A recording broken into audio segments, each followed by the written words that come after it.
Today's episode of the Bill Simmons Podcast on the Ringer Podcast Network, brought to you by SeatGeek, our presenting sponsor. Buy and sell tickets in 2 taps on your phone, and everything is fully guaranteed. NBA fans, $30 off your first SeatGeek purchase on NBA tickets. All you have to do is use promo code NBAPalooza.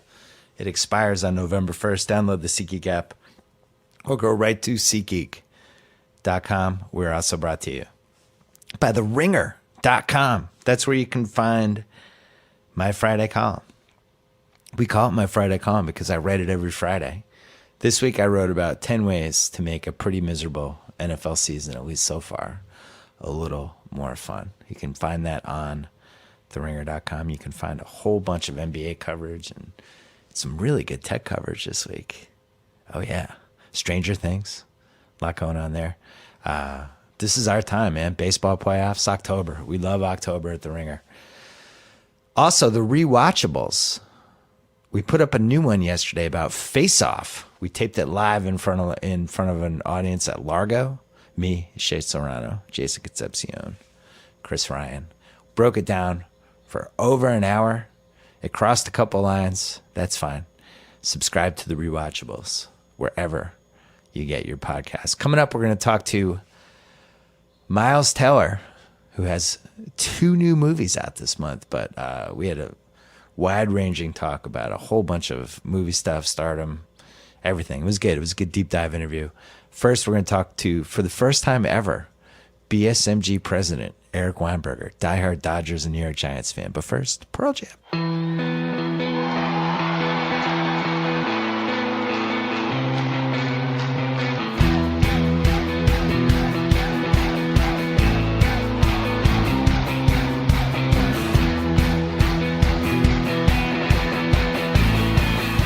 First time ever, Eric Weinberger. Oh, man. President of BSMG. This is the best. This is the best. 2 years. Yeah. Just under 2 years. Yeah, but you haven't wanted to come on, but now it's like... Not that I have wanted. I thought this morning was the proper invitation. I thought it was sincere. Thank you. It felt like you really wanted me on. I wasn't just filling time. This is your time. This is the time of year. Dodgers in the World Series, first time in 29 years. Unbelievable. Giants season in disarray. You were such a big Eli Manning fan that you actually named your son Eli. Eli. Is it weird that I still think they might make the playoffs? What do you need, 9-7? I think 7-9. I don't think to win the NFC East or get a wild card. Did the Seahawks do that? Or was it the Saints or the Seahawks did that? No, we had a 7-9 division champ. So I'm trying to think. So you're saying, the Eagles' offensive line completely falls apart. I think there's going to be a problem there. Nosedive. I mean, Giants have. It's not an easy way. I think it's the Rams. I don't think they're gonna. But why would you want to? Why wouldn't I said this to you in the office this week, because and you got angry at me. I just don't believe in the NFL draft is 50-50 no matter what. We got Beckham in the middle. True, you did get Beckham in the middle. I personally don't really want them to draft a quarterback. How long do you want Eli to play? No, I think 2 more years. So you don't want a replacement? I just don't know where that quarterback comes from. You know, I still feel like, we've talked about it, I still feel like the top 7 quarterbacks in the league, that's it. I quoted you in my column today. I said you were like, there's only 10 quarterbacks that know how to do this. 10, that's it. And your buddy Damashek agrees with me. Dave agrees 10. There's only 10 men in the world that can play the position. So why get rid of the one that with can? Like 4 talk show hosts and 10 quarterbacks. Everyone, half the people in New York and everyone thinks Eli really can't do it. Yeah. But he still does it. Doesn't miss a snap. Giants need O-line. Maybe they don't need a running back now. Darkwa could be okay. I know.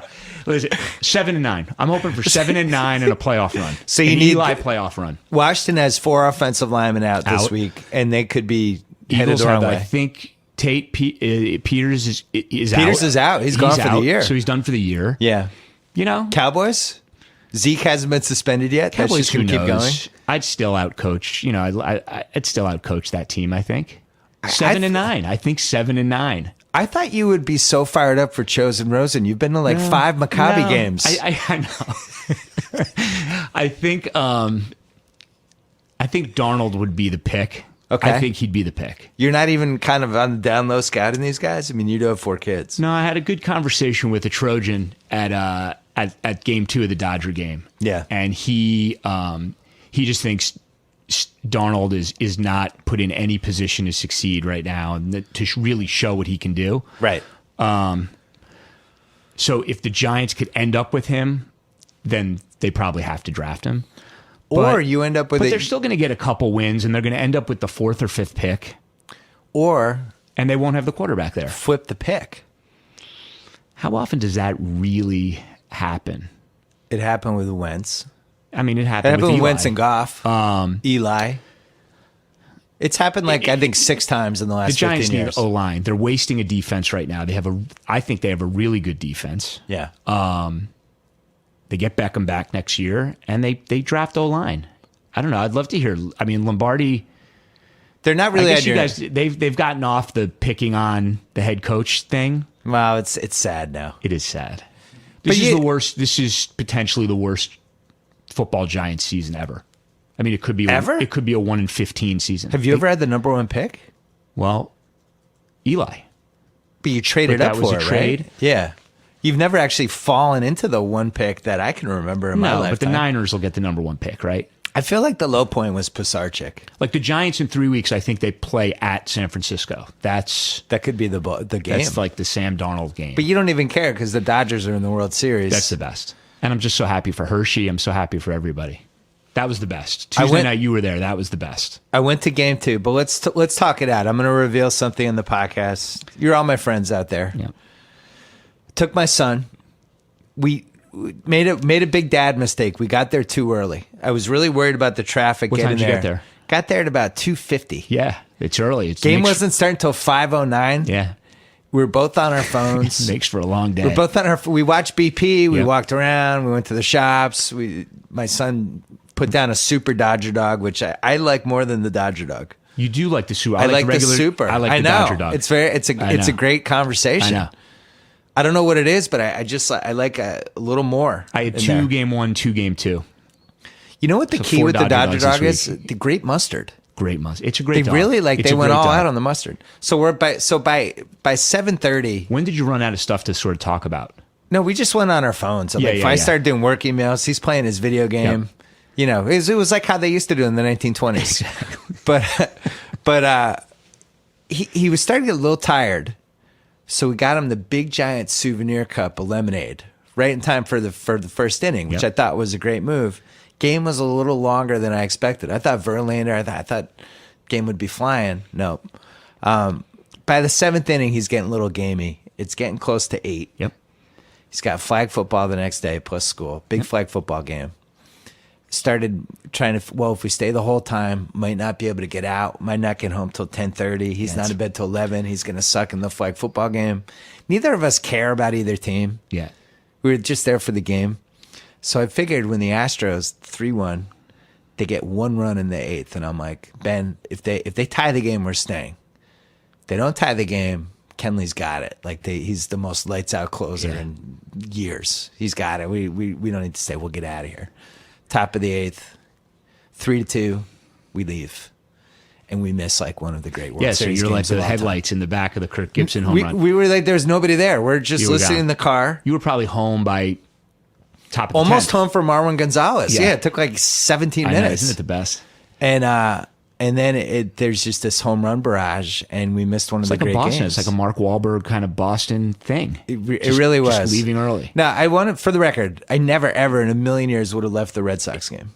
If it was the Red Sox win the World Series, never in a I million was years would I curious leave. because your texts, the text thread with Hershey ended around the 7th, so I figured, You know what's happened? My iPhone was running out of battery. So that was the other thing I was worried about. Thing. Yeah. Because I didn't know really how to get home with Waze. I was worried about that. Echo Park ends up It would being be an like, episode of The Shield. No, like the Kevin Kline, like the movie. Oh, Grand Canyon. Grand Like, Canyon. where am I? Yeah. But I have a lot of regrets, and I really am mad that my son at least wasn't there for the Kike Hernandez homer because that was a great moment. 9th, 10th, and 11th for young people, it's a really memorable moment.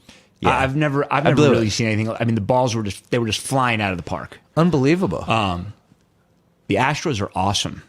They're really good. Very resilient. And I still don't know how I feel about even knowing Rich Hill was coming out after the 4th inning. Like I thought love in to the talk moment, to I some thought of the he was guys hurt. here about that was the script. Dave Roberts just plays the whole script. Fourth inning, he's out. He knows they have no gut moves. There's no thought that goes into it. There's no gut. It's all a script that's written out. So everyone's writing about, should Rich Hill not face batters a third time? It's a tough one. He looked great. I mean, he made Altuve look so bad in did. those 2 at-bats. For that alone, I would have had him pitch the 5th. There was no pinch hitter element to it at all. And that's what kept making the game go longer. It was a tough one. That team is really good. I don't know. I think Darvish keeps it close. The Dodgers had 2 hits and they were winning 3-2. So it's not like they were hitting. Well, They got the lucky play with the center fielder. Yeah. With Taylor with it hitting him in the hat. Yeah. Puig dives for it, just misses it. Still gets Almost a little seems like lucky he had that it it. bounces over the fence. I don't know how Hershey. I'm a little worried. I genuinely thought Verlander was going to come close to pitching a perfect game. It was pretty amazing. He was just mowing them down. Hitting 95. Even when he had a every- walk, I was Yeah. like, oh, I'm disappointed. I really wanted like 18 up, 18 down. Because then if you can get to the 6th inning and he was like at the minimum, then you go 7, 8, 9. All of a sudden you're in the 7th, and then who knows? And he was very low on pitches. And then Jock Peterson just cranked him. I will say, to be at a game like that where the home team loses, I still think everyone had such a good time. I stayed till the end. Did you get out? People got right out. People were bummed, but it was so amazing what was going on. It was a softball game. It was I choked. amazing. I choked as a parent. I got too scared by the traffic coming in and coming out, and I think the traffic's a tiny bit overrated. It's a little overrated. Yeah, because I think some people, especially the World Series, you I think stay getting after. in is harder Maybe than getting out. The 3 o'clock and after getting in There for at the 5 o'clock. 2:50 though, man, it's a tough one because by the time you left, it was 9:30. I mean, That's the thing. it's We a were tough, there long for day. 5.5 It's a hours. fun My place to kid's be, though, 9. Isn't it a fun place to be? It was. You know what was cool about it? Like, where do you rank? Where do you put Dodger Stadium with Fenway? Second, I would say dead even. dead even. Yeah, I love Dodger Stadium. I'm slight edge to Fenway just because that's my DNA, but I think they bring the same things to the table. And what's cool about it is having gone to World Series games in both, the stadium feels exactly the same. It just feels like you have the little World Series banners, but it just feels like another night at Dodger Stadium. There's something amazing about Dodger Stadium and the game being at 5. Like just watching And then watching the sunset. Yeah. Fenway's amazing too. I'm surprised that you could do it dead even because I think Well, I actually think Fenway's Obviously, I think I would go Fenway, but I think the case can be made for either side. It's awesome. And there's the same amount of history. It's I guess awesome. Fenway goes back longer. Fenway goes but, further back. No, but I mean, like the Wrigley's pretty good too. Dodger Stadium has. It's great. I mean, They're all great. Koufax, and They're all great, and there's not that much. Like tonight's not fun in that park. no, it's that park's very gimmicky. So Dodgers got to get one and then just bring it back, and then it'll be fun. 6 and 7 would be awesome. One thing Hershey loves when I talk about this. One thing I've always appreciated about the Dodgers that I never realized till I moved out here is it is a team that has like these generations of fans and this real history. Yeah. And like when Vin Scully came out for Game 2, So there was a lot of talk around the office about that.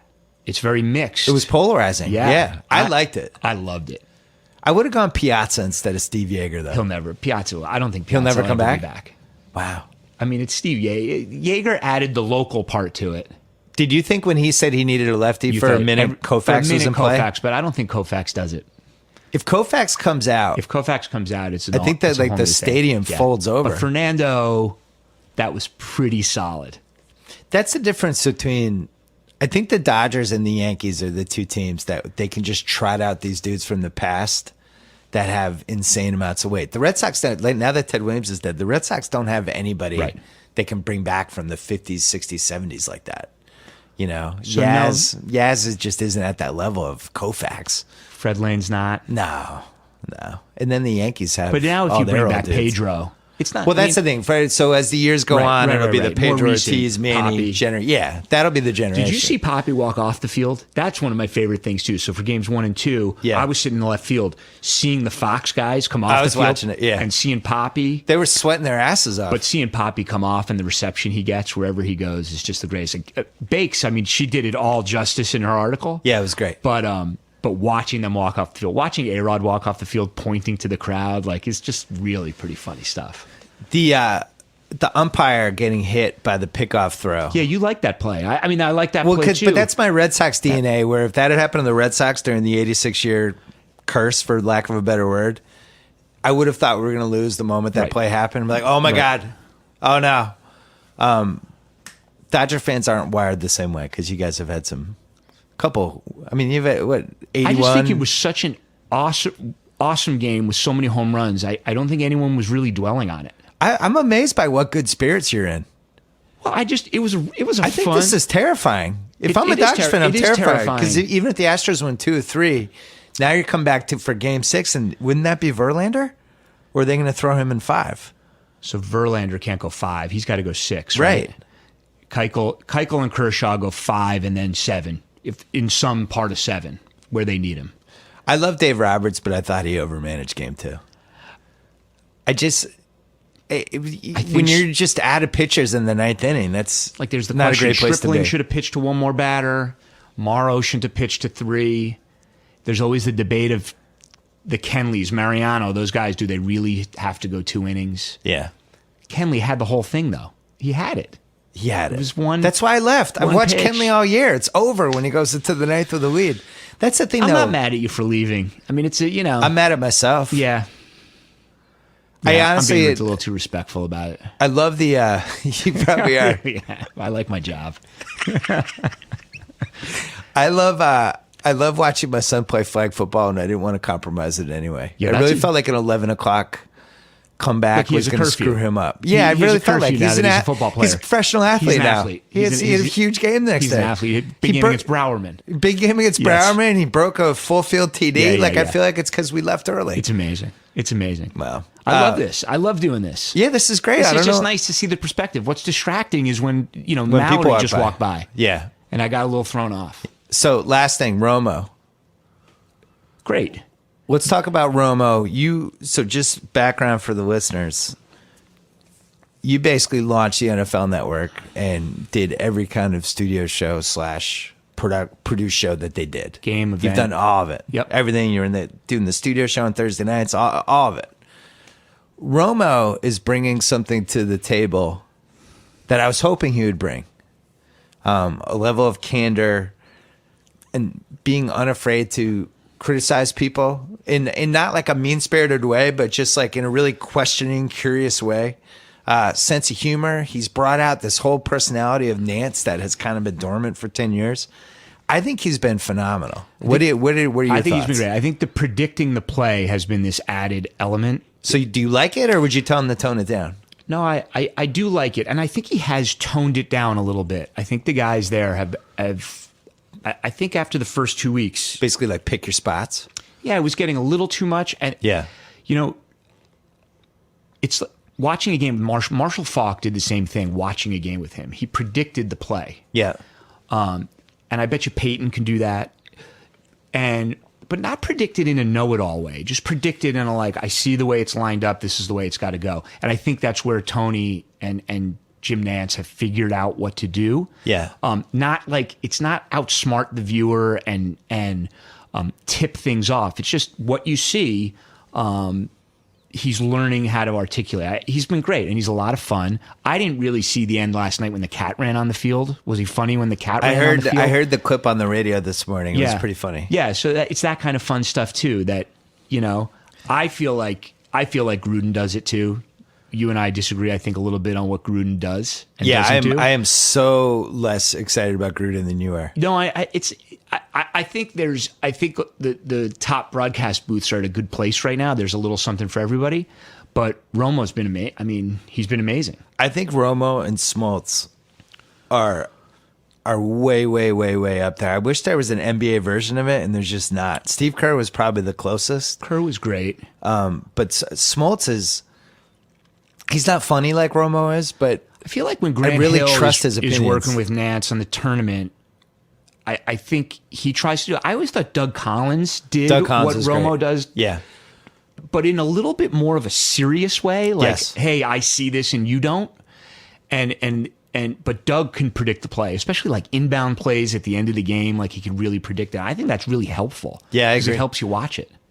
Doug, I spent a year with Doug. I mean, he's Amazing. so passionate about hoops. He can't turn it off, even like when you're just hanging out in a conference room with him. He's just always like that. He just loves it. And I think Romo's like that too. Romo just loves football. He's giddy about it. Oozes He's from giddy him. Yeah, about it. it's genuine. Yeah. There's a lot of guys that are like that. Mayock was like that. Mayock didn't predict the play. He could have predicted probably every play. He did more on the back end. And then it got real cerebral in X and OE, and he was amazing at it. But this is fun. I wish I saw the cat thing. Tate, did you see the cat thing? It was good.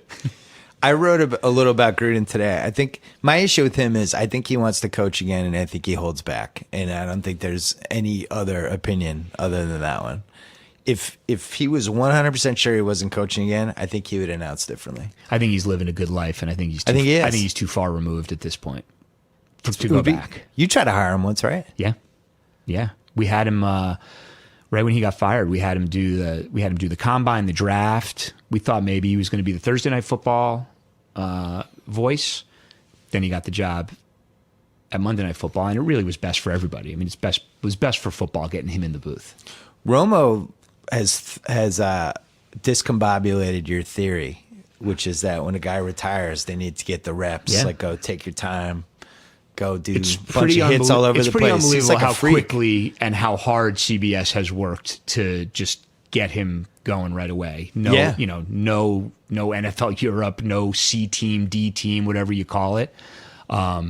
I know how hard they have had to have worked to get him to do what he's doing at the level he's doing it at. Yeah. And, so that's the support system that he has is pretty amazing. Who do you think was the most talented guy who got rushed too soon, who if they had taken their time, he would have just been awesome?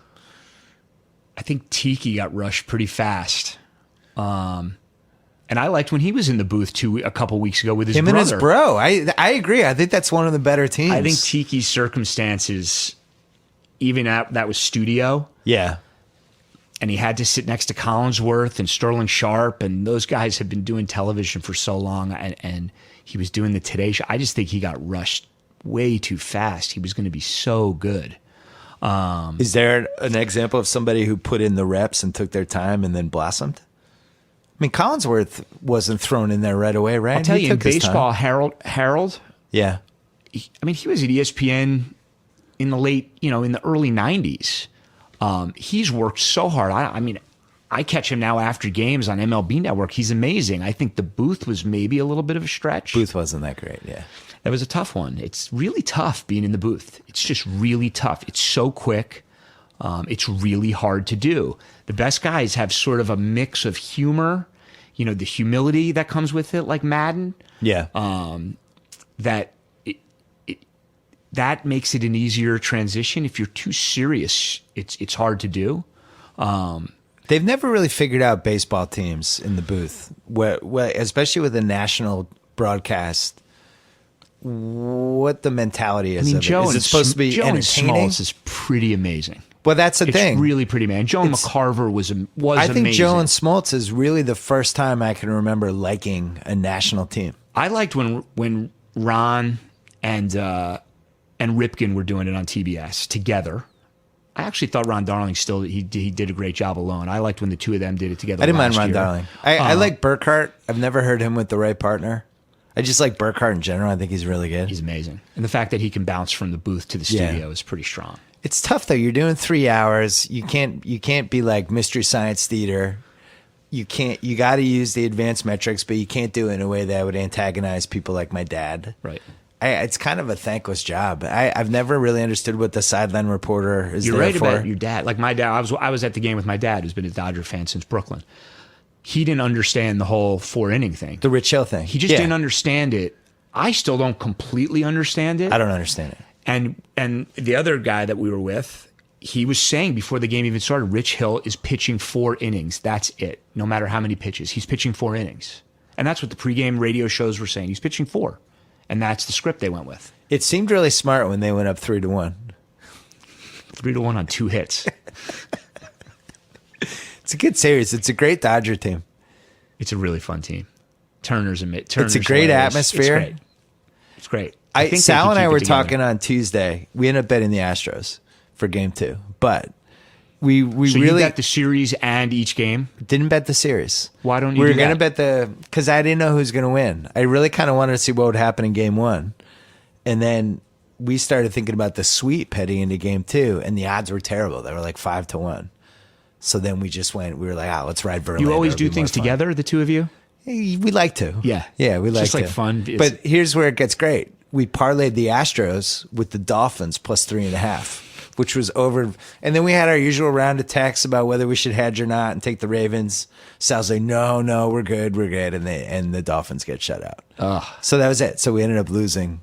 This is why I'm bad at gambling. But yeah, if I had to bet on it right now, I would bet on the Dodgers still. Okay. And the odds are probably even. But I wouldn't bet on it, though, because I think the Astros they have too many dudes, man. These guys come up, and it's like, 2, oh, that 3, guy's 4. scary. Oh, that guy's scary. Uh-oh. 2, 3, Even 4. I was telling you about Gonzalez. I was always scared of him against the Red Sox. And it's the stats don't even back it up, but I think he's clutch sometimes. With the team they put together. Even Springer hitting that home run. Springer went to Avon Old Farms. Like, there's no reason that guy should be leading off a World Series team. Old Farms. And then Bregman, the Jewish baseball player from Bregman's good. Albuquerque. Bregman's Jewish? Yes. Oh yeah. Where does he go in the rankings? Talked about it every event. Where does he go in the rankings Don't right know now? yet. But he is an amazing baseball player. Is he the best Jewish baseball player right now? Right now, Yeah. I wouldn't even The Sean know. Green, did he win the Sean Green award? the Sandy Koufax Award. The Koufax. No, Koufax needs a even bigger award. And then Altuve and Correa are incredible. That's like, you can't Altuve's get so them good out. when he has a bad at bat, it's Yeah. like shocking. It's almost like he has it on purpose to like mess with the ump or set the tone with the ump. Yeah. It's really interesting what he does. Yeah. But it's going to be fun. I'm hearing a rap in my ear. I feel like this has gone on too long. Yeah, we're done. What do you do on Halloween though? Is my last question. Halloween. You have 4 children. 4 children. Yeah, including but 2 on Halloween, it's really 3 of 4. Jack doesn't. Right. Jack won't trick or treat. Teenager. He'll be at But some you have party. 3 kids that love Halloween. Love it. And we live in a and neighborhood that people love Halloween. They love Halloween. in our Dodgers Game neighborhood. 6 is on Halloween, in case you didn't know. Yeah, it's going to be a tough one, but Are you going to go? I have to sit outside. They like sitting outside and greeting everyone. So you more can't than go they to the even like you trick or can't treat. go to Dodger Stadium. We haven't ruled that out yet. That's not ruled out. What are the I can't Vegas talk odds? About that yet. What are the Vegas odds? I don't even know what Who's odds you put favored? at. That is the house The favorite better over thing would Dodger be is if Stadium. my dad flies back out for Game 6. He had such a good time. There was a fist fight next to him. He loved it. And I actually sort of enjoyed it because I was sort of in the middle of it. Yeah. Just breaking it up. I was at the opposite end of the. Did you see the You video actually now were- of the guy who jumped into the bullpen? Yeah. Did you see that? Yeah, why did he do that? I have no idea, but someone got it. But he jumped in. It feels like it should be harder to jump into the bullpen than that. It's pretty easy. Yeah. He just climbed in and jumped in. I think I'm not going on Halloween. I think I have to be. You have 4 kids. You can't ditch them. Halloween is the, I really the kid love it. holiday. I love Halloween too. I really love it. I can't blame it. Last question. Yes. Biggest character you ever worked with, Warren Sapp or Mallory Rubin? Very different.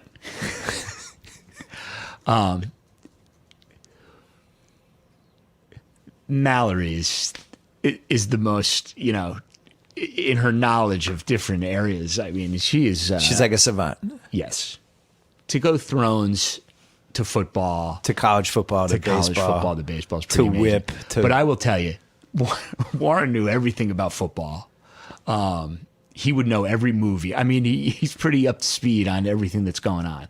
But yeah, Mallory's number one. Wow, that's big. It Big is win for big. the It's Ringer. really big for Mallory. This was fun. You'll do this This again. is really fun. I'd like to do it with House. Like, I'd like to see how House does it. Okay. I've never really observed how the the FOBs, the Friends of Bill. I Come wanna in. watch. Maybe you start diving House. into I it. hope I didn't ruin your. This is like I'm keeping it warm for House. Eric Weinberger, thank you. Thank you.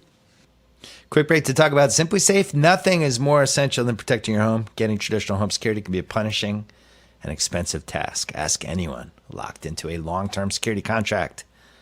They're on the hook for 3 years, paying $45.55 a month. No way to cancel. Don't be in that group.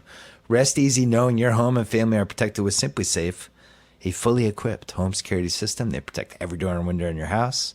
Motion sensors, entry sensors, a completely wireless system you can set up yourself without drilling holes. Professional alarm monitoring around the clock, ready to send the police right your way. If anything happens, for $15 a month, you can be sure your home and your things are protected. Go to simplysafe.com/BS and get a special 10% discount when you order today. That is Simply Safe with 2 I's. Or if you want the security system right away, just visit your local Best Buy. We all have a local Best Buy. You can get it there too. You'll have your home protected by the end of the day today. Stay safe, my friends. All right, here it is. We taped it last week. Miles Teller. Taping this on a Friday. Miles Teller is here. Yeah. He's got 2 major studio movies coming out a week apart. Yeah. Is that's can't be intentional, right? No, I mean, yeah, it's not ideal for me, but I think Universal had the date October 27th, and then Sony put it October 20th. I don't know, like. Do you feel like you have like 2 kids? Like it's like having twins? I don't You know. don't have From any what I kids. hear about having kids, I think it's nothing. It's nothing like that because I'm sleeping all right despite. Yeah, that's true. Opening weekend, I was saying, is like my least favorite part because they show you tracking numbers and all these things, and it's like, man, you hate that. It's like you make the movie and then all these people mess with it and they market a certain way, and sometimes, not on these, but sometimes you're looking at the marketing like that's not our movie. Yeah. I feel like that was kind of the case for Bleed for this, where I'm watching all these spots. I'm like, they're really pumping this like it's this high adrenaline, like boxing, sports almost like a Creed, and it's like, dude, we made that movie for less than $5 million. It was like basically an it's indie, more like right? the fighter. I think it was similar in tone. That's interesting. Yeah, once you're done on the set, it goes out into the world and you're kind of helpless. You can do some interviews for it, but that's it. Yeah, I mean, I'll come and do a podcast, Yeah. because that's fun for me. Yeah, like this one. So only the Brave comes out. I guess we're taping this on Friday, so today. Cool. But all over the world. And then Yeah. next week, Thank You for Your Service, Yeah, October 27th, that's right. which Go is see it. Go that's see the him. one. Go see him. That's the one you really had to. Did you like how much like physical stuff? What was the preparation for that? Yeah, it was funny. We did actually for both movies. We had a boot camp, and for Thank You for Your Service, I was trying to.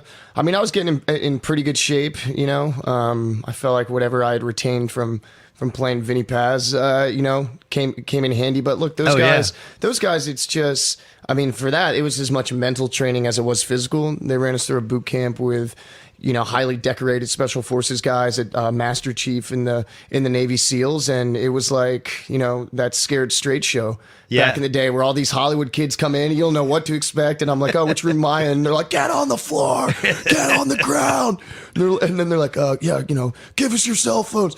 This is the Hollywood version. They're like, no talking to your agents, your publicists, you're in my world now. Stay off Twitter. Yeah. We're like, no. Oh my God, Snapchat. Give me your Instagram login. All your followers are done. Delete your account. All right, too far. You can keep your account. How do you pick what movies you're going to be in?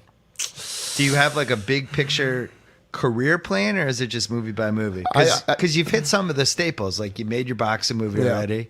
This is the kind of soldier/war movie. All these like young actor things you're kind of hitting, but I don't know if it's intentional. No, I think when I first started out, I kind of had a bit of a scheme to the whole thing, or a plan. I just remember seeing like Shia LaBeouf. He was pretty close in age to me, and he was doing some projects, and I was like, oh, I need to get my I want to do my Guide to Recognizing Your Saints, and then a Disturbia, and then someone like Spielberg's going to see me, and then I'll touch on the big box office studio thing, and that's just not how it really goes. And it's interesting. I mean, I've been able to maintain a footing in like the independent film world as well as studio fare and doing comedies and some other things. And I think for me, the only plan I have is to hopefully not repeat myself and to be versatile. That's just always something I wanted to do. I felt like I was an actor, and I'm an actor, so I should be able to do comedy and I should be able to do drama, and don't get pigeonholed too early. I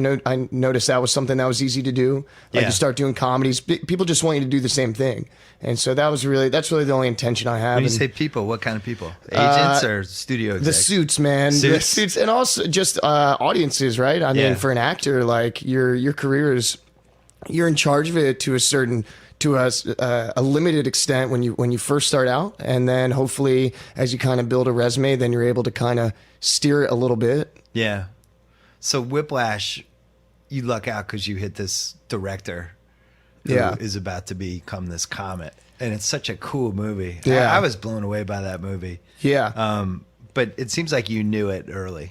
No, I mean honestly, and it's like so. What I think I was like filming Divergent, and the year before I'd done 4 films in the previous like calendar year, and up to that point it was like 5 in like 15 months or something.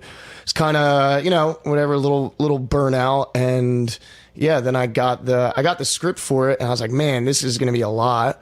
But yeah, look, I mean, the director Damien, he hadn't really directed anything before that. He Guy and Girl on a Park Bench, I think was the name of it. But yeah, this was the first thing, and we. Were you guys the same age, basically? He's a little older than I am. Yeah. But we. That's the other thing I'll say is like you don't know when you're filming a movie. So for me, it's like I sign up for a movie because I want that experience. Yeah. Whatever it is, like I'm into it, and I want that. I want to go through that for those couple months. But with Whiplash, yeah, I mean, we filmed it for 19 days, and I remember the first scene that we did. 19 days? 19 days, like $2.5 million God. bucks. Yeah. So we were flying. Just for perspective, thank you for your service. Like 42 days. Yeah. Only the Brave was probably mid 50s or something. Yeah. But yeah, 19 days. And if you were to tell me while we were filming it that this movie would get nominated for Best Picture and J.K. was going to win the Oscar for it, I honestly had no idea because we were just moving so fast. And I think Clooney has a quote about it. Like you can make a bad movie out of a good script. You can't make a good movie out of a bad script. And I knew that the potential for Whiplash, just reading, I knew the stakes were up there. And it's Yeah. rare to get a movie that is that. Like a lot of movies, you can read the script, you say, even if we do the best version of this, it's like on a whatever scale, it's like a 6. Yeah. We can do the best version of this. It'll make some people laugh, but we're not really, moving the needle. And so that one, I just knew that we had the potential of it. And then it was a matter of, if we filmed it. You had the drumming skills, right? Yeah. I mean, dude. I mean, like enough to fake it. Yeah. Yeah. I mean, I guess because, the movie worked, but it's like I played drums in some, Florida garage rock bands. Florida is known for their like very shitty version of rock. We covered some Metallica, but we were also covering like a Creed song. And, we first started out just playing, bullshit or whatever, but also jazz is percussion. It's the highest form of percussion, it really is. Yeah. And the skill set required, even just holding the stick is completely different. I never used my left hand like that. Yeah. And I had, I think 2 weeks to go from I could sit in on a Bob Seger cover band, it's like I could sit in on a bar kind of rock band and stuff. But no, that was, I was very nervous about that because the whole movie kind of hinged on me being able to sell it. We had a drum double that just, I think there's like 1 or 2 shots of his hands. But other than that, I have to be close enough to match That's everything. one of my favorite stupid Hollywood subjects is actors who had to quickly learn some really hard skill. Yeah. Like Youngblood with Rob Lowe, Yeah. a 80s sports movie. I didn't see it, but I what wouldn't was he call it doing? a classic. Wouldn't call it a classic. Hockey Well, movie. Okay. He had to But learn you're quoting it 40 years later, Well, so maybe it is a classic. There's to only you, like Bill. 5 hockey movies. Anyone okay. who likes hockey movies, there's 5.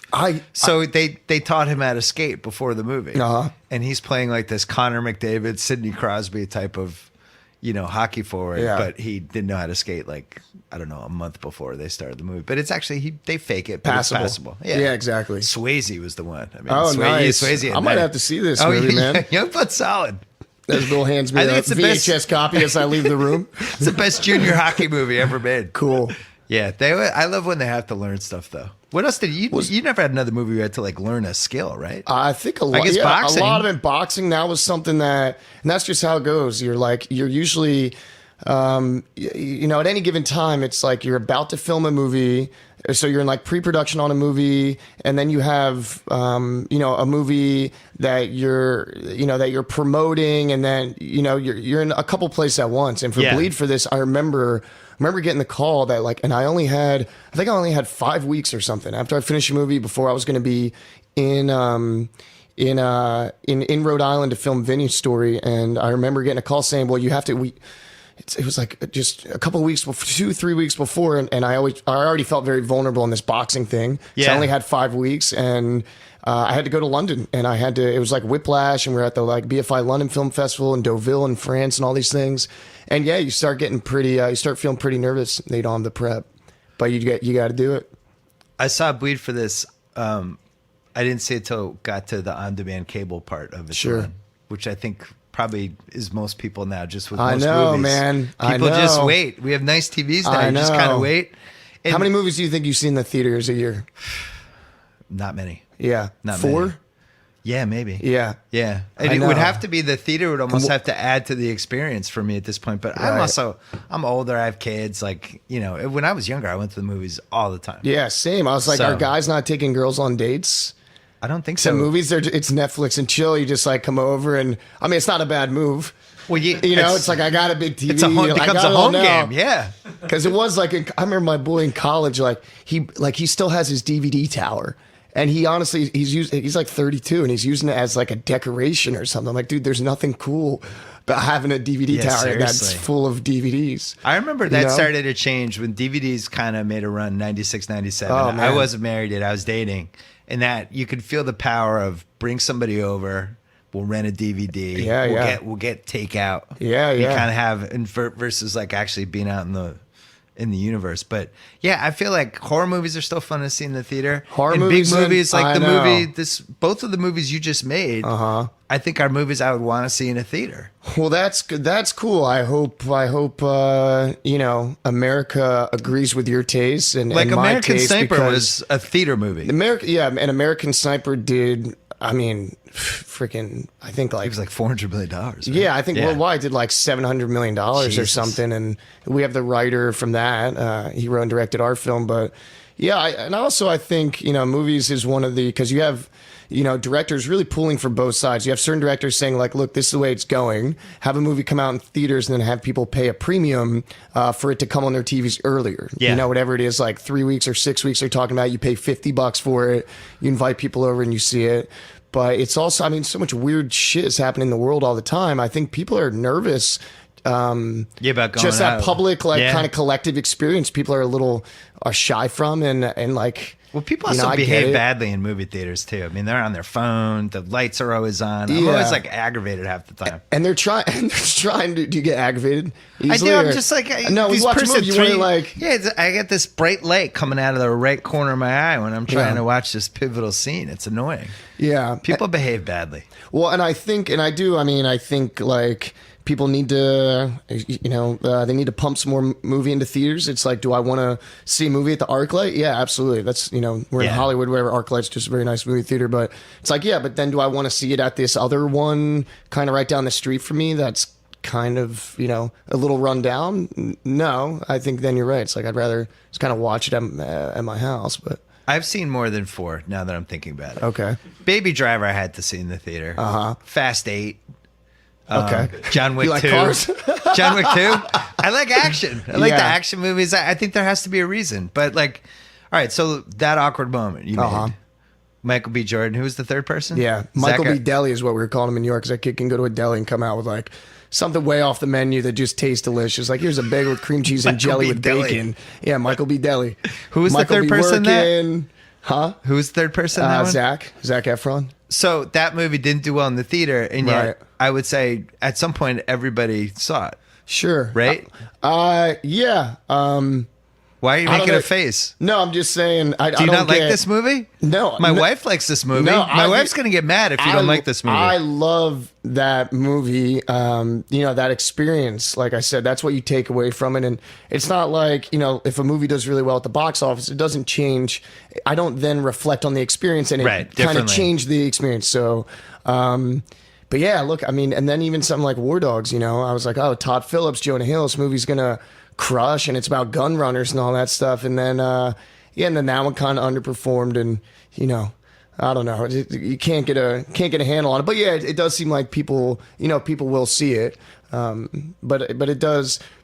You're like, I sign on for a movie because I believe in it. So you want to champion it and cheer it on. And sometimes when it doesn't kind of do its thing, But yeah, I get a lot of awkward moment from people on the streets. So I feel like people. I know are a seeing lot it. of women who like that movie. Oh, Who will cool. defend it. Cool. It's kind of weird So that we a made movie. It, we kind of made it for dudes. But Well, it somehow became in that rom-com world. I don't know. Yeah, But it's weird that- rom-coms, hopefully those come back. Back in the day, it's like Chevy Chase and Steve Martin and Billy yeah. Crystal. And these, it was like romantic comedies had everything. You had the romance, you had the drama, you had the comedy. And to me, that formula works. I think they ran out of ways to make the same rom-com over and over again. Uh-huh. We have some rom-com excess people in the Ringer. And the glory years were the 90s. Where you had like Cusack. coming off of When Harry Met Sally, just this whole decade of all these type of movies, but it was almost always this career obsessed woman who can't find time for love, and she's a little crazy, but you're Right. kind of buying in. And That's then, my Tootsie. yeah, basically. But I think they did every version of it. I don't know what's left. Now you have to do almost the 2017 version of it, which has to go a whole other level, and I don't know how Yeah. that happens. Plus, everybody just watches. I mean, Devil Wears Prada came out like 11 years ago. Mm-hmm. That one's kind of the last gigantic Yeah. rom-com. Even though it's more of a rom-com, it's actually a good movie, but Yeah, it's got the elements, Yeah, I'm trying to think. I think, Crazy Stupid Love was one That that, was a came good out not one. that long ago Yeah. that did well. But it's all writing, right? And I feel like... Sounds like you want a rom-com. Huh? Sounds like you're ready. You're throwing your hat in the I ring. would do one. It's just my hat's in all. I'm trying to keep a hat in every ring, just so I'm like, I'm in the game. Let's spitball it. So you haven't made a Philly native movie yet, right? Have you made a movie in Philly? No, not. That's where you're from originally, Hopefully, they Pennsylvania. remake the garbage picking field goal kicking Philadelphia Eagle phenomenon with Tony Danza. Do you remember that? Of course. Oh, dude. But yeah, no, Boston's in Peak vogue. Danza. You know that everyone, all the movies right now. It used to be New York. It was all New York, and now it's just like everything's in Boston. For TV, it's Chicago. For movies, it's Boston. Yeah, I don't know what Philly. Florida. I don't know what Philly did. Florida people just Florida, stay they're away on from the it. news. Yeah. Yeah, they're covering the news for everyone. Enough happens in Florida. Other states don't even need a jail. But there's two types of Florida movies. There's like the movie that takes advantage of Miami, like Bad Boys or Pain and Right. Gain. Those where or War Dogs, even. Yeah, we filmed on there. South Beach becomes like a character. Right. And then there's like those sweaty Florida Keys type movies, Right. like that Denzel movie when he's the sheriff having I forget what that one's called. One of those Denzel movies, but or like Wild Things with Nev Campbell and Matt Dillon. The Keys, it's sweaty. Yeah, You're just kind of out there. that's I more the think both of Florida them that I work. grew up in. Yeah, Yeah. you grew up in the Keys. Not in the Keys. No, I grew up in Central Florida, but just that kind of, people are just almost too comfortable in their own skin. You go to Walmart after midnight and you're seeing some, some specimens for sure.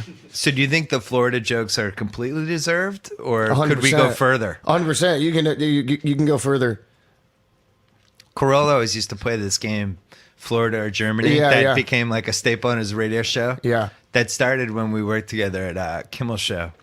He would just grab these stories and we would have to guess which one, and we could never, it was almost impossible. Yeah. Florida seems like it's getting weirder too somehow. It's global warming, man. Is that what it I think is? it's just global warming. As it heats up, the sweat starts coming in and people start getting a little, radioactive. How many years did you live there? I moved there from South Jersey when I was 12, and then I did middle school and high school there. So I was there, 7, I think it was 7 years, 6 through 12. But you're a Philly sports fan. Yeah, I was born in the Northeast, kind of. I was born outside of Philly, and then kind of bounced around. And then South Jersey, I was an hour and a half to the vet. My dad's entire family's from Eastern PA. My mom's from South Jersey, and that's just all Philly. So you're self-loathing sports fan, basically. I'm all right. You're right? No, I mean, we're self. All my Philly fans are self-loathing. Yeah, and I think Philly fans actually, at a certain point, they're almost like imitating themselves. It's like Philly. When you go in the Northeast, look, you can you meet a girl at the bar and she could tell you 5 relief pitchers. Everyone's Yeah. just kind of in touch with what's going on, even if your team, isn't playing well. But the whole booing thing, I'm like, dude, I don't know a single stadium that doesn't boo their team when True. they're like underperform or they make a mental error, something like that, like they're gonna boo.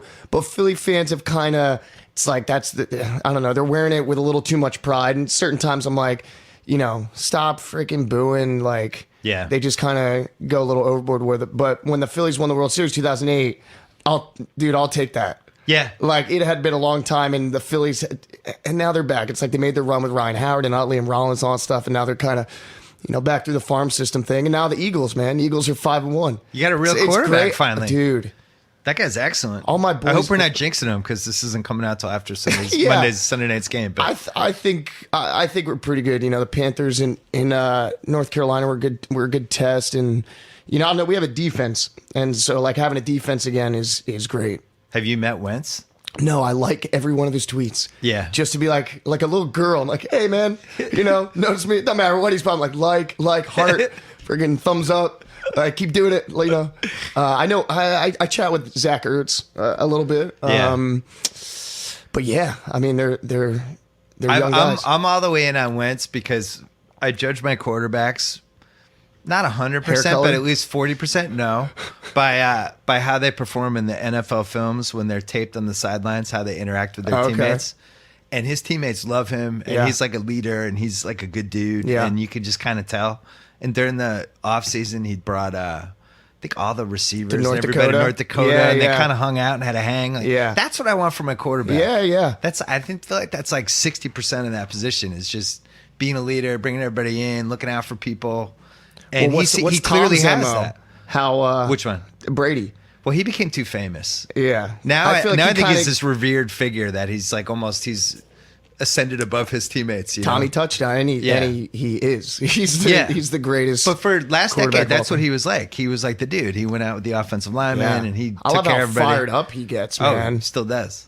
His whole life love revolves that. around. I mean, I'm sure there's actors like this too, but all he wants to do is play in football games. Yeah. Every decision he makes is based on I have to play 17 games and 3 or 4 playoff games. So everything I eat, when I go to bed, it's all I know he's his psycho. diet is kind of out in the world at this point, and it's like, I know. yeah, My wife bought. I get it. They sent me the book, and my wife bought like the electrolytes, which I was really embarrassed by. Yeah. because I didn't want them. That's the hangover cure, Well, I think the mailman might think I ordered them, but I didn't. right? I didn't. I don't know if You they'll don't like figure feeling that the judgment from your mailman. I don't want to be get judged it. by the mailman. I get it. I don't want that either.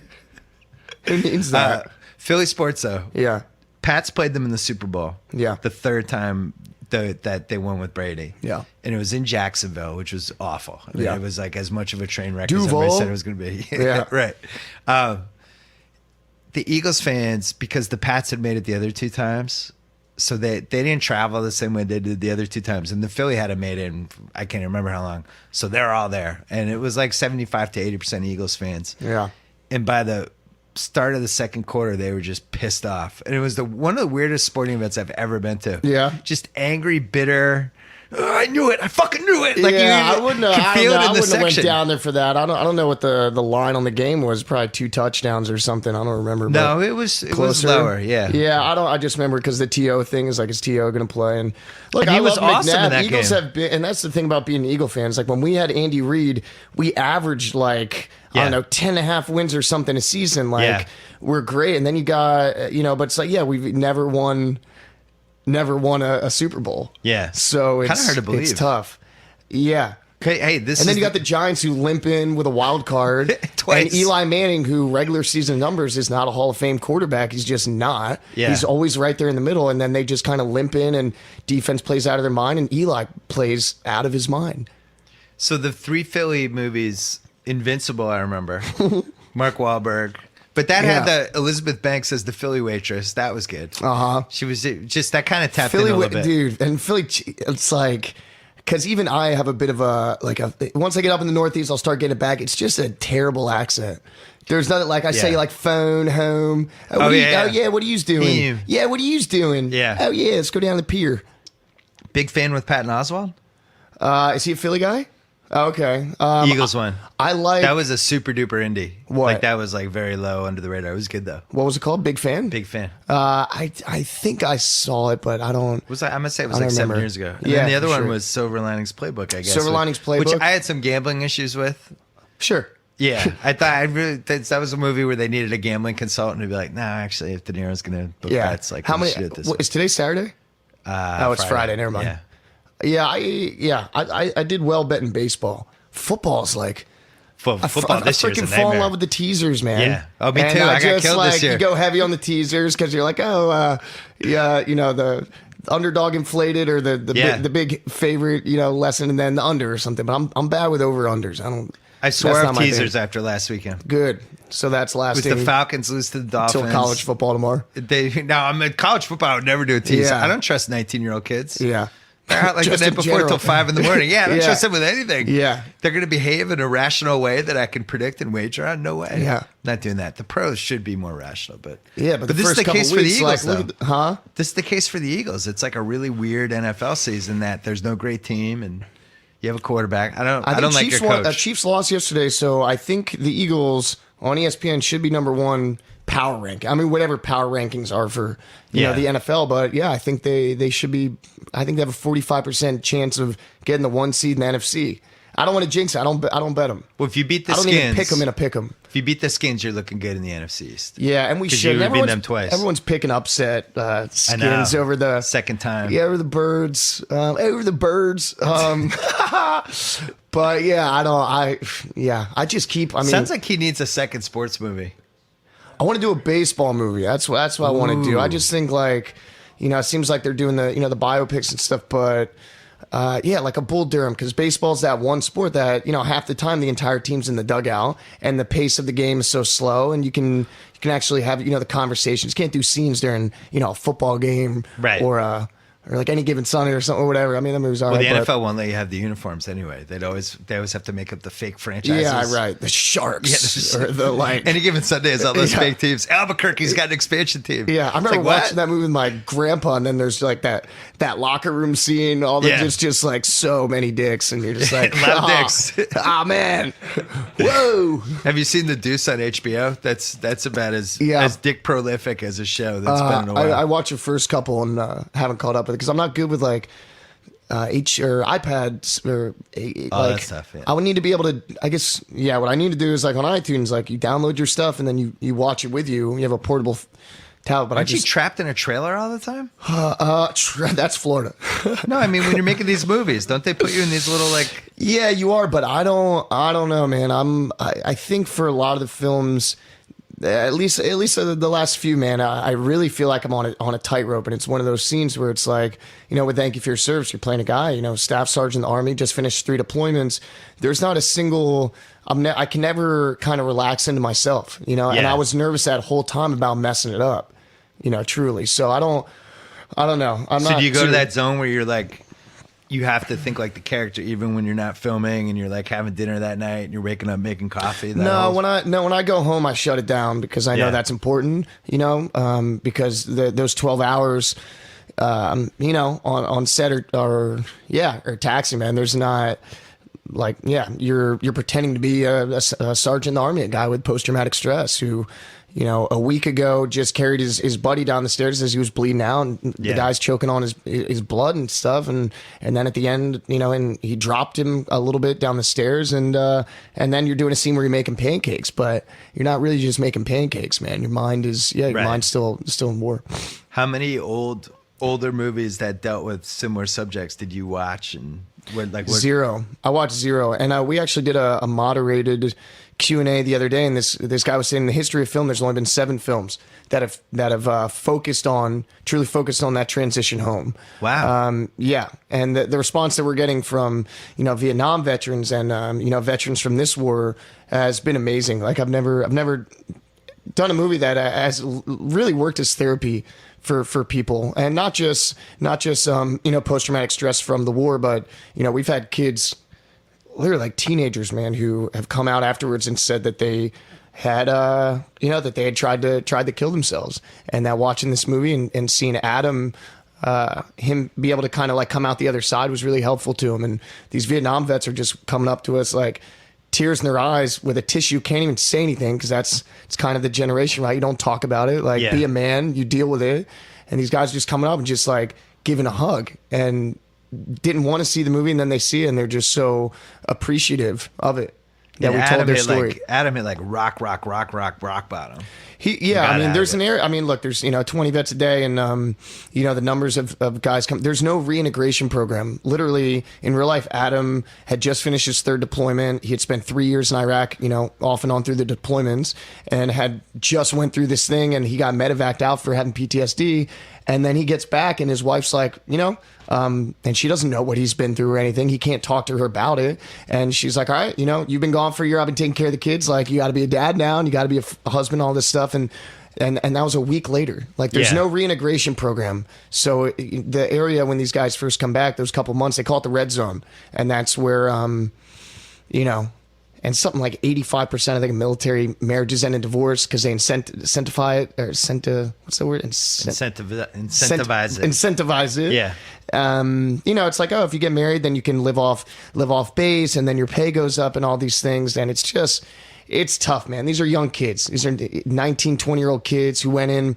I think over half the military come from lower income households. They're all coming from the same states.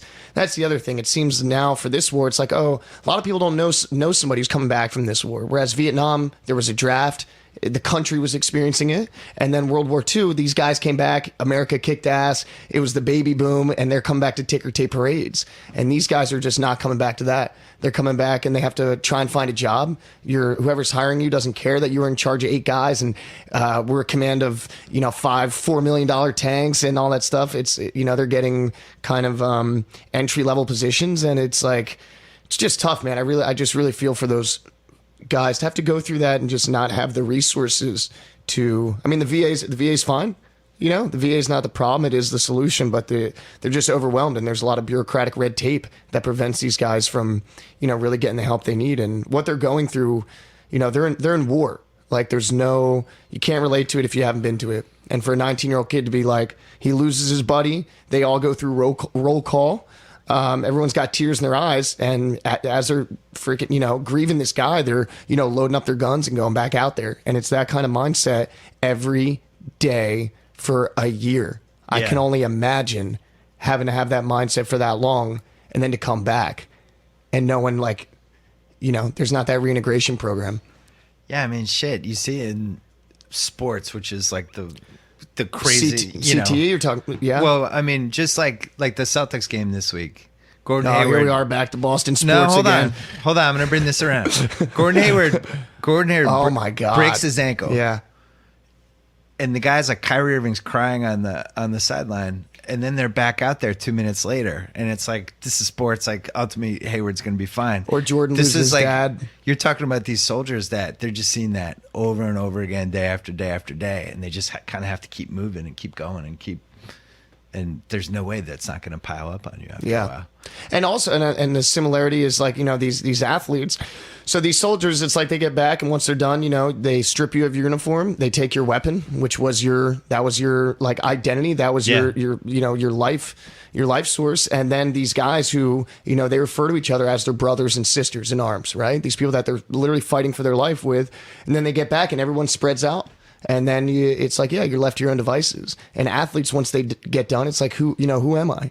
If you're lucky, maybe you can get kind of a gig commentating or something. If you were a quarterback, seems like, or whatever it is. But or it's just coach, or you go it's that loss of identity, man. And that's tough to deal with. But in sports, you have CTE right now, right? And we're seeing, Junior Seau killed himself, and that kind of really, propelled all these things. Now we're doing the brain studies, and Aaron Hernandez, and all these guys. And our soldiers are dealing with, the amount of concussions they're dealing with from mortars and just like everything day in and day out. On top of everything else. Like war, you're biologically different. Your brain looks completely different after you get back, and these athletes, man. And so, I don't know. It's all about awareness, and hopefully, that's, if people go out and see thank you for your service, then I think it'll help close that gap between civilian and soldier, civilian and veteran. And these are our guys, man. Regardless of if you agree with the war or not, the numbers of people that are leaving this country and coming back messed up, that's, I think we have a duty to kind of help them out. When I was in college, I took this special class that was basically studying Vietnam War movies, which they started making them about, I'm going to say like 1977, all the way through maybe the mid 80s, and then they became kind of action movies like Mission to Action with Chuck Norris. But the early wave, I was were really hoping for a good. Chuck Norris reference. Well, you knew it was while going to we were happen at doing some this, point. Yeah, The early So- ones were like Coming Home, which did really well. yeah. Best years John of our Boyd, lives. Jane Fonda, the Deer Hunter, obviously. But First Blood was really about what we're talking about, and you don't think of it that way because you think of like, oh, that became Rambo and it became this whole franchise. But the movie's about this disenfranchised Vietnam vet who comes back and is one of his dudes that he was in the platoon with is dead, and he's going to find him, and then the way people treated Vietnam vets because they didn't like the war, they I know, kind of it's took it out on disgusting. them. But this was this whole era of movies from that. I wonder why we haven't had that for this era yet.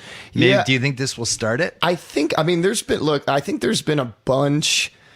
I think if you look at it, there actually have been a lot of movies that are dealing with this war. There's not we're not fighting a country, right? We're fighting like terrorists. That enemy doesn't have, it's not. The enemy doesn't have a face. Like Yeah, it and did. it's IEDs. It's not Yeah. like this front line. It's 360-degree warfare. It's in the Middle East. Like, Yeah. But I don't know. I feel like even though we're still in the war, I think now seems like a good time for this movie. I think a couple years ago, people weren't ready to.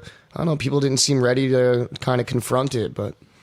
I think it also depends on the movie has to be good, not just your movie, but Yeah. in general. Like American Sniper was a good movie, Yeah. and he dealt with some of that stuff in that too. Bradley Cooper's character, but it wasn't the theme of the movie. That's where, and Jason Hall, our writer and director who wrote American Sniper, he sees this movie as almost kind of the second act of that, Yeah. in a way, because he said, he was getting fairly close with Chris, and Chris had only been back, I think, a couple months when Jay was talking to him, and he tells this story of he was talking to Chris on the phone, and he heard him laugh.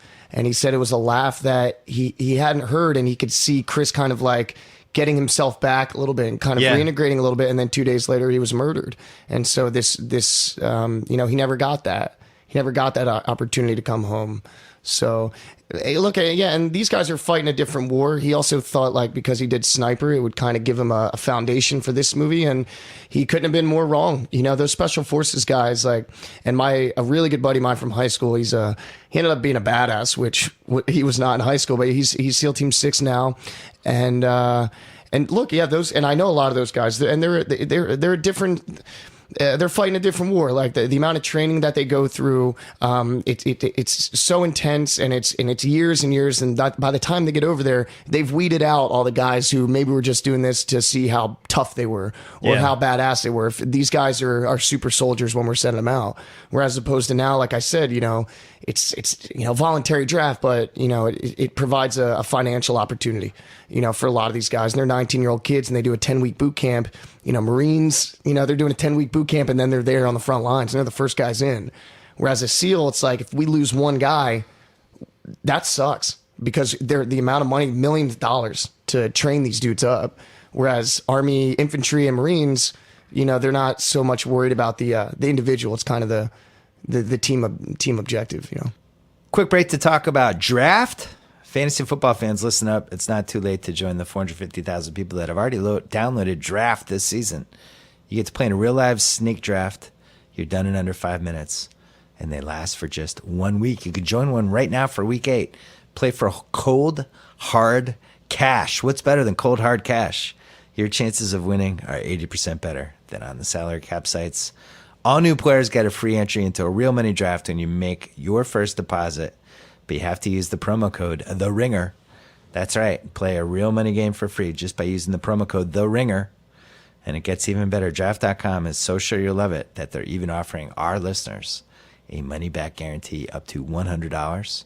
Just search Draft in your app store or go to Draft.com and come play free right now with promo code The Ringer. Back to Miles Teller. So you've been through this a couple times where you're promoting stuff, going through different things. What have you learned over the last 5 years, 6 years, whatever? What was the first time you had to go promote Just a say movie? less. Say less? I don't know, man. It's like you do these interviews and shit, and it's like Because you got burned then by you one. read something and they're kind of chopping it up and doing whatever, and you're just like, I don't know, and I just it's like I like those. It's like you don't need to talk about it. I think that kind of ruins it. You know, it's like just I don't need to know your process, man. I just want to see you do your thing. And Right. honestly, the more I know about it, the less the mystique is. You know, so Yeah, people have handled that different ways. Like there's some actors we don't know anything about.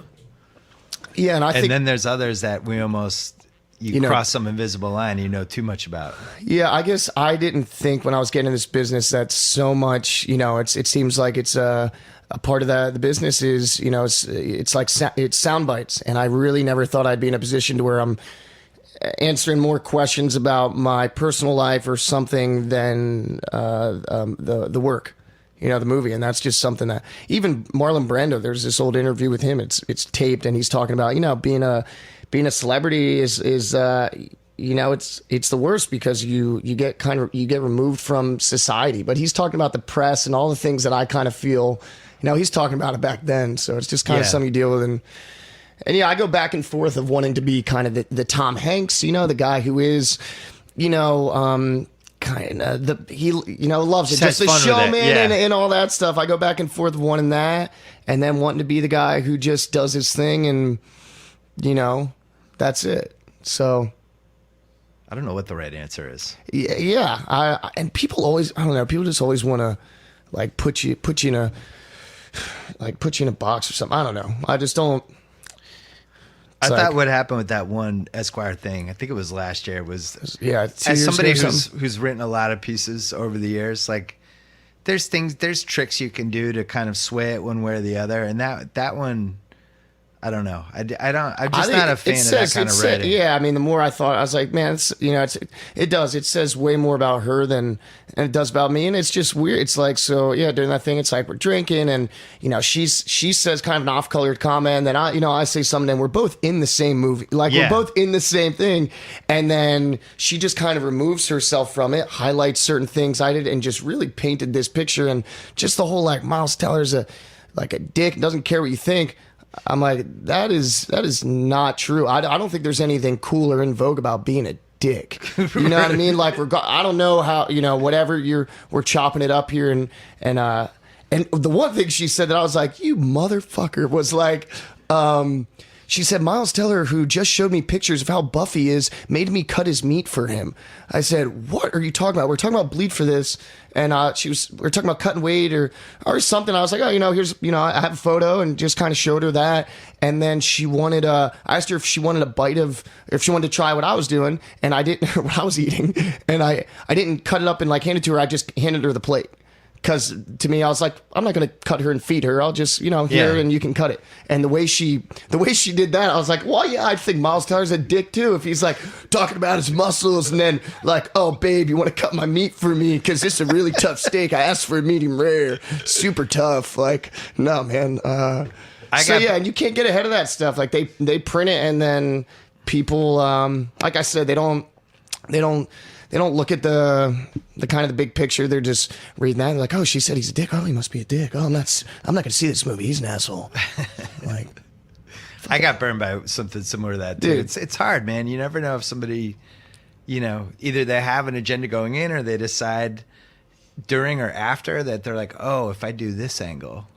more people This will would be a click. good Yeah, more angle. people read it. More people Yeah. click it, and yeah, I get it. But it's like I'm like, I know I'm a good person. You know what I Yeah. mean? So I felt like if I put my head down on my pillow at night and I was like, man, am I a dick?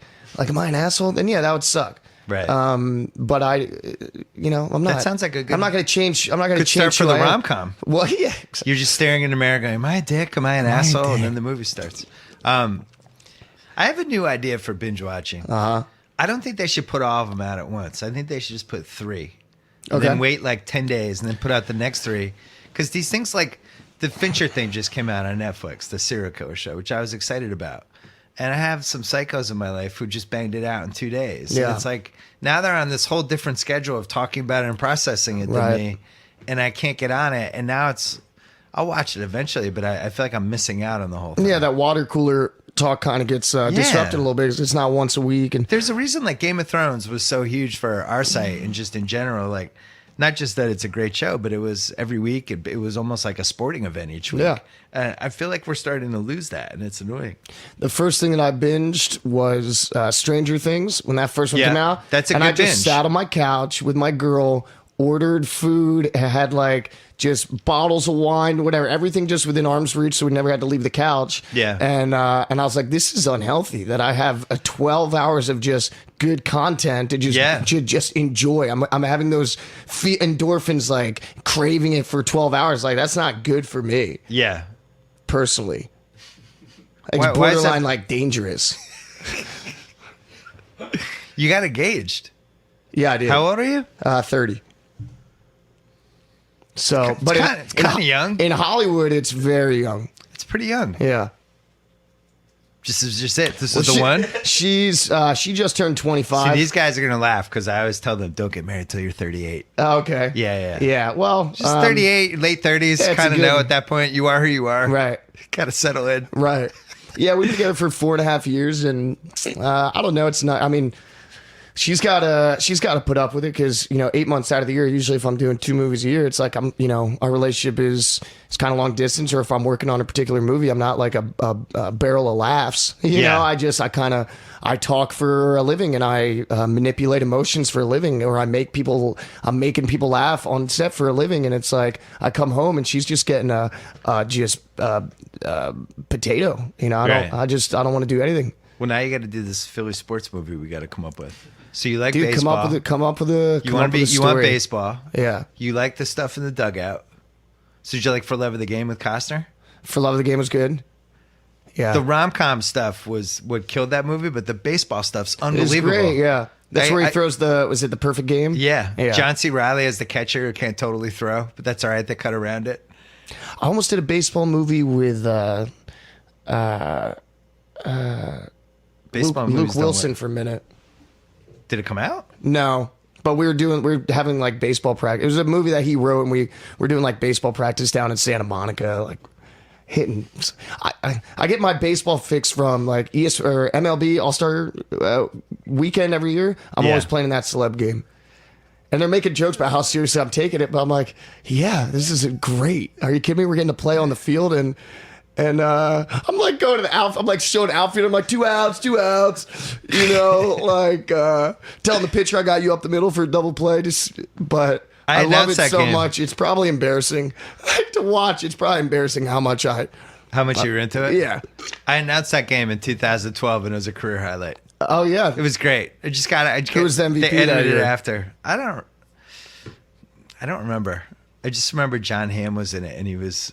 I know him a little bit. And So he was it in St. really, Louis? it was Kansas City. Okay. 2012. Yeah. And John Hamm was really into it. He sent me because he saw. I know John a little bit, but he saw my game or something. Then he showed me it was almost like a trading card. I don't know. It was just like a really nice photo of him during the game, probably hitting a good shot or When I was something. working for Kimmel, they played in Chicago, and he hit a home run. And I saw that one. which he then showed on his show for like the next 4 years. Oh, yeah, dude. Anytime anything happened, I have mine he on would my show it. phone. Oh, you had one? Oh yeah, I hit a home run. Yeah, because I played in it once before and I didn't go deep. I had 2 infield singles, which is just embarrassing. Because And- you're going for the home run. Yeah, you're going for the home Yeah. run. I felt like I had a good run for MVP, but then this one dude, they called him like the like I think I don't know the Brad Pitt of Puerto Rico or something, wherever he's from. But he was a ringer. He's been in some TV or something, but he played college baseball. Like, Right. come on, man. There's always 2 people in the game who weren't quite famous enough to be in the game and have some sort of college baseball, or they played Double-A. Yeah, Russillo, they wouldn't let him play in the game for really? a celeb, and he was pretty pissed about that. I didn't know he was like a ringer like that. Yeah, well, he wears cut off T-shirts a lot. I feel like that he kind of does. guy. That's his move. Bicep, glamour muscles. Like he's built for a slow pitch softball league. He's a Boston guy. So what Yeah. position are you playing in the baseball movie? Put me a shortstop or Shortstop. third base. Give me the hot corner. Philly. Are you in the minors or the majors For what? for this baseball movie? Because I feel like the minors has The more. minors get a little more of that ragtag group of guys and stuff. And Maybe you're 30-year-old minor leaguer. It's not the Crash Davis thing because Crash Davis was too old. Mm-hmm. This is like make or break, basically. You had a cup of coffee You got sent down. I like where we're starting. This is it. Like your agent wants you to go to Japan. Right. There's more money there. Right. If you go to Japan, you're never going to go back to the show. Right. They did that. That was wasn't that Tom Selleck? No, Mr. that's Baseball? out. Mr. Baseball's out. We Mr. don't care Baseball? about that. The Bernie Mac movie, I'm we're not going playing to talk Darren about. Dalton. I'm doing his story. The Darren that Dalton was my story. guy. Flying Dutchman, man. He was just so tan. His hair. That 93 team. I mean, I can name you every player. Like, those are my guys. Like, Would you play Dykstra? Nails? Because there's probably a Dykstra movie. It would be a dark movie. Yeah, well, there's a lot going on. Yeah. A lot to unpack there. Oh, there's a lot to unpack. Yeah. A lot. He's so funny. I just was reading. Did you read when he was going back and forth on Twitter with Lena Dunham? No. Catch that after Oh, this. no. It's just, I can't imagine that going well. It's so funny. At some point, he's sending, because she was talking, I don't know, she was talking about baseball or something, and he's like just very aggressively kind of hitting on her or whatever, and then he's like, Oh, start my with God, this babe, no. and it's just him went for the Mets when he hit the Oh, home Jesus. run, and yeah, peep it. It's pretty. Lenny. Oh no. Lenny Dykstra's seduction of Lena Dunham goes Yeah, exactly. horribly wrong. No, it's pretty great. We'll keep this out of the Lenny Dykstra movie. Yeah. No, I think you're a shortstop. I think you're 30, Yeah. and something's kept you back from making the majors. I don't know what. My hands are too small You don't take the game seriously enough. because my hands are so small. No, because you can't stop chasing babes and partying, and you had the potential. You never got there. Right. Okay. So somebody gives you a speech pretty early. Something. I think that's the start of something. Okay. I haven't seen the baseball movie where the guy didn't take it seriously enough because, I guess in Bull Durham, you got Tim Robbins' character a little bit, right? yeah, but he was like borderline. I mean, he was like, they made him like so dumb. It almost made him like too dumb. Yeah. Plus the throwing motion on Tim Robbins. That's Didn't my buy flaw it. in that movie. Didn't buy it. First of all, that movie's a rom-com, not a baseball movie. It's got good baseball scenes, but I still feel like it's a rom-com. Yeah. The Robbins throwing, I don't know. I could never talk Doesn't myself hold up. into that.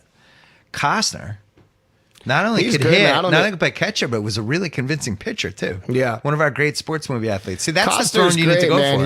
He's just Americana to me, man. I love Kevin Costner. Does your generation believe in Field of Dreams or no? That was a huge one for me. For but- me, I mean, it was Sandlot, right? I mean, a different. That's the thing. Yeah, but yours is Sandlot. Sandlot was the thing. We used to watch it before every baseball game. Maybe that's because why my high school baseball team sucked. Because we're just like always watching freaking Sandlot.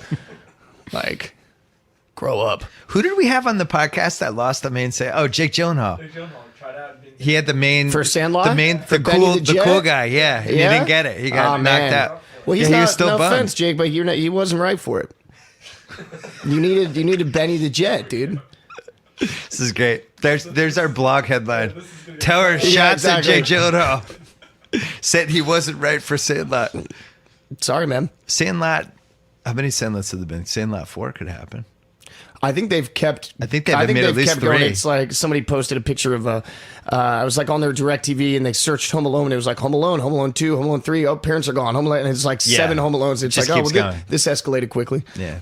One more break to talk about our friends at Sonos. Oh man, I can't even remember how many terrible home audio systems I've had over the years. Thank God for Playbase from Sonos.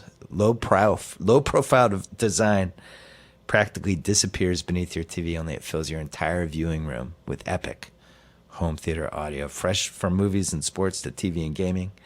The slim, low profile Playbase adds dynamic pulse pounding sound to whatever's playing on your TV. It even streams your favorite music when it's off. Plus, it was created for TVs that sits on stands and furniture. No wall mount required. One power cord, one optical cord, all it takes.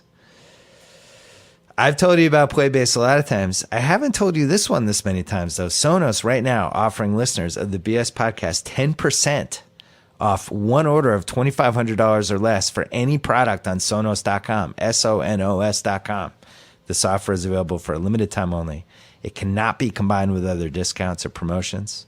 If you care about home theater stuff, go to Sonos.com. Use the promo code Simmons10, Simmons10 at Sonos.com to receive this exclusive offer. See for yourself. Go to Sonos.com to learn more. Again, that is Sonos.com. Code Simmons, Simmons10, Simmons10, Simmons10. Back to Miles Tower. I've been able to relive baseball movies through my son because he's 9. He's almost 10. But Yeah. Sandlot was all in on that. Major League. We Major just League watched one's great. Hardball. He's kind of plowing through it. Bad News Bears. Rookie of the Year. Yeah. And then what's the one where the kid, he like breaks his arm and then he's throwing heaters as like a 12-year-old and he's like the starting pitcher for the Twins, and then his mom who I thought that was Rookie of the Year. or that was Rookie of the Year, and then there was Little the other Big one, League was the other one. The Little Big League where the kid Yeah. owned the team. It was the glory years And Ken Griffey Jr. of robs. terrible baseball ideas. Yeah. when it was Randy Johnson. I don't know if Buhner was in it, but yeah. There's this really weird run of kids being thrust into real life sports movies. That sounds pretty low flying, right? Wow. Big helicopter. Like that little Bow Wow they made like Mike. Yes. They made the kid with the broken arm who could throw 112 miles an hour. All of Yeah. a sudden it was like 4 years of that. Air Bud. Air It Bud. was a very strange time for movies. Eddie. Yeah. There was Little Giants Whoopi. was Little football Giants Sandlot. was great. Little Giants was great. Yeah, that one was that was big. And Go Big Green. I feel a sports movie. What do you think? Next 3 years, Tommy? Next 2 years. The Costner Crown's available for your generation. Yeah, You bang out but one baseball movie, football movie. I don't even know what my generation is because like I think I'm considered a millennial, but I don't relate to the kids that are 5-6 years younger than me, man. It's like they all had iPhone stuff, and Yeah. I think I got a when I was Facebook. It was like you had to be in college, when you first got it. And I remember I think I got a BlackBerry in college, but it was a Razor phone, and we weren't texting each other to see what was going on. No, you picked up, you called a house phone, Right. Like. The mom, if you're trying to talk to a chick, like, the mom answered, and then, oh, Megan's in the shower again. How many Right. showers has she taken? Like, how She's clean sending is you a this chick? message. Yeah, exactly. Like, I get it. She's screening my calls. That was the original screen calls. Yeah. Like, the mom answers the phone. Pre-caller ID was tough. Yeah. That was 'Cause you don't know. it's Russian roulette. Every Yeah. time you're picking up the phone, you just don't know who's on the other end. Yeah, I found the people that have worked for Grantland and then at the Ringer for me, different generations within the generations. Yeah. So like, there's certain people. If you're under 25, you've never had life without email ever. Right. You don't remember what life was like before the internet or any of You that probably stuff. never had a job in high school.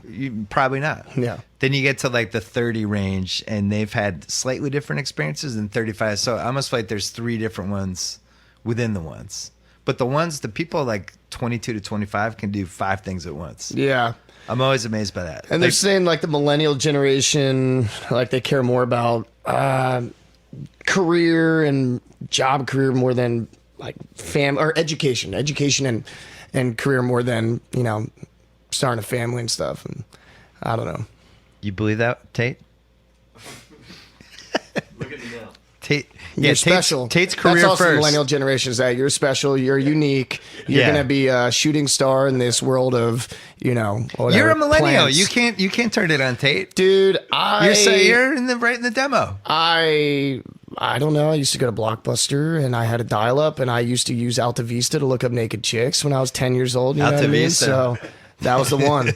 That was the one. I got caught technically distributing pornography because I had like the only color printer in my neighborhood. Yeah. So I'd print off pictures of Jenny McCarthy and Pamela Anderson and Carmen Electra and I would fold them up and I'd sell them. I'd have like 25 cents on there and I'd sell them. And then I got busted and they called my mom and they're like, look, we're not going to take this that far, but technically your son was distributing pornography. So we could, really stick it to him. That's but a we're badge not of honor. just maybe check on him. Since he's a friend of the pod, give me your best Michael B. Jordan story. Michael B. Jordan. I mean, I don't want to. I don't know how many what I could put out there. Mike's he's just great, man. He's a really good. I don't know. I think we see each other as kind of running mates in this thing, and we're not. It's a very easy business to kind of pitch you against somebody, and Yeah. I just love everything that Mike stands for, and he's been doing it for a long time. He was in what's the movie with G Baby with Keanu Reeves? Yeah, hardball. Hardball, yeah. Yeah, he was in that. He got kicked off the team because he was 2 weeks too old, and next thing we know, he's in this hard gang. Right. That was the last time you see him. Right. Hardball People is still a say, movie of "Where's extremes. Wallace?" When you're in New York with Mike, they still say, "Where's Wallace?" Yeah. Well, now he's got the Creed thing. I think is carrying him though. Now he's Creed got yeah. is like not only was a big Big. movie in the theater, but then had a huge cable run. Yeah. No, Mike's. You didn't really give me a Michael B. Jordan story. Yeah, I mean, there's. You're super loyal to that dude. Yeah. Efron, Yeah. you'll give me one story. No? Just a head shake? Just girls everywhere with Efron? Look, man, we had a lot of fun. We had a lot of fun filming that movie. Lot of girls passed through the Efron orbit while you were with them, or no? Yeah, the Thompson Hotel lobby was there was a lot of footprints. Was that after he had made like the third High School Musical? Like he was still He was coming out of that kind of. he was. I mean, look at it. He was Bieber before Bieber. I mean, Yeah. that dude was He was on underwear. He was on lunchboxes. Like he was. Every girl had like a cardboard cutout of him with that haircut that he had, Yeah. and yeah, I remember this. Yeah, with Zach, I just remember we were having dinner or something, and he was talking about some dope like Les Paul, Gibson that he had. And I was like, oh man, like that, that guitar's pretty expensive, and I didn't even know that you played. Like, why do you have that? And he just kind of sat there and he goes, Miles, yeah, I have everything, and that was the that actually made me like him a lot because it's like cool, man. Be a little self aware and that's cool. I own it, man. I think he's a good actor. It's one of my hottest Hollywood takes because I think he's gotten pigeonholed like him? as. No, I'm just curious. I thought he was good at Neighbors. Yeah, he. I actually thought he was could do that really well. funny in that movie. Yeah, he is. He is funny in that movie. Yeah, I think he got pigeonholed as this High School Musical guy who's just kind of handsome, but I actually think he can act. I want to see him push his acting side more and not go as commercial. Yeah, I mean, I think, and look, That there's- choice is not up to me. certain guys have all the opportunities in the world. It's just a matter of at any given time, any single one of these dudes who's famous, right, or has been, leading some big movies. All of those guys have an opportunity to do an independent, do a dirty independent, and show it. They really do. Like, I feel like you have a feud with Efron. You're not telling us. oh no, Zach. Okay, No, me good. and Zach are All right, actually good. in the All right. ESPN Fantasy Football League. Are you really? Yeah. Oh, all right, cool. It's Matthew Berry, so there's a bunch of guys in there, and then I'm in another one with like Chris Pratt and Jeremy Renner and Paul Rudd, and it's like this kind of superhero one. Jeremy Krasinski. Renner. Yeah, Didn't Renner. Pick him as a fantasy football guy. Oh yeah, he is. He's a big sports guy. He's a Yeah? big. He's from Northern California. He's a big Niners guy. What other actors can I ask him about, Tommy? Anyone you care about? You know about J.K. Simmons man. was like just a serial rapist in Oz, right? Were you I remember aware of him Oz? tell me- He was the most awful character ever in Oz. I know. I asked him. I was like, so how many like prison sex scenes? How many dudes did you like? You fuck during that show? And he's like, oh, dude, 100. Like, and aggressive. He was Schillinger. Yeah. He was I a know, I've never Nazi seen it, but- predator. Yeah, Oz kind of was It Oz was after The early. Wire? It was like late 90s. No, it was before, Before, Wire. yeah. So that's what it was like right before that format really kind of. Oz was the first great HBO drama. Yeah. That gets no credit for that now. Everyone thinks it's Sopranos, but like Oz was fantastic. Yeah. And it was such a good show that all the guys from that show you couldn't separate from the show for years after. Mm-hmm. Like The Wire was a little like that too, where everyone was so deep on The Wire it was hard to accept anyone not as Stringer Bell or all those things. All right. Oh yeah, Jonah. Yeah, we Yeah. had Jonah last year on the show. Nice. It was fun. He's a big sports fan. Yeah. Big Lakers fan. Okay. Yeah, makes sense. Yeah. Because we weren't talking sports or anything, but Movie comes out October 27th. Thank You for Friday. Your Service comes out October 27th, and Only the Brave comes out October 20th. Yeah, it's like already Yeah, gonna be today. out by the time you're. Oh yeah, too bad. And then that's See it for second weekend. Miles Teller movies. You don't have a movie coming out November 4th, right? No, I don't. November Thank 11th? God, I can kind of just like, sit back for a minute. I just hate, like I said, man. I like acting. I don't like talking about acting as much. So, Well, we just came up with a sports movie for you. I gave you the first 20 minutes. dude, let's have Costner direct it. 30-year-old Has a Philadelphia cup- farm has system. a cup of coffee. Cup of coffee. He's too much. He's with the babes too He's much. gotta mature. He owns multiple jet skis. Yeah, Yeah. he's got to mature. Maybe a fanny pack or something. It's time for him to grow up. It's time for him He's to got freaking one last grow up. chance. One last chance. That might be the title. One last chance. Yeah. The Phillies shortstop breaks his leg. gets called up. I don't know if we should call him up. I don't know if this I kid's don't know, ready. All he he's cares about a is bit of a banging hothead. babes. Have you seen his Instagram? Yeah. Yeah. Yeah, you got in Twitter trouble. Yeah. You're a hothead. Dude, this movie's going The to make internet doesn't like him. $0. I don't do well in on demand. Yeah. Boss Tower. Good luck Cool. with the movies. Thanks, Bill. Thank you. Appreciate it. All right. Thanks so much to SeatGeek. Don't forget, NBA fans, you have till November 1st. If you put in NBA Palooza and you're buying NBA tickets for the first time, you get $30 off NBA tickets. Thanks to Sonos for epic sound you can feel from a speaker you'll hardly notice. You need Playbase from Sonos. For the first time ever, Sonos is offering listeners of the BS podcast 10% off one order of $2,500 or less for any product on Sonos.com. This offer is available for a limited time only. It cannot be combined with other discounts or promotions. Use the promo code Simmons10 at Sonos.com to receive this exclusive offer. Thanks to SimpliSafe. Nothing more essential than protecting your home, getting traditional home security. It can be a punishing and expensive task. There's a better way. You can protect your whole home with SimpliSafe Home Security. They protect every inch of your home. No long-term contract. 24/7 professional monitoring. Just $15 a month. Go to simplysafe.com/BS. SimpliSafe with 2 eyes. Get a special 10% discount when you order. And if you want your home protected ASAP, visit your local Best Buy. You can get it there too. Thanks to TheRinger.com. Don't forget about my Friday column. Went up today. Don't forget, I put 4 podcasts up this week. I hope you listen to all of them. Don't hurt my feelings. Enjoy the weekend. Back on Monday.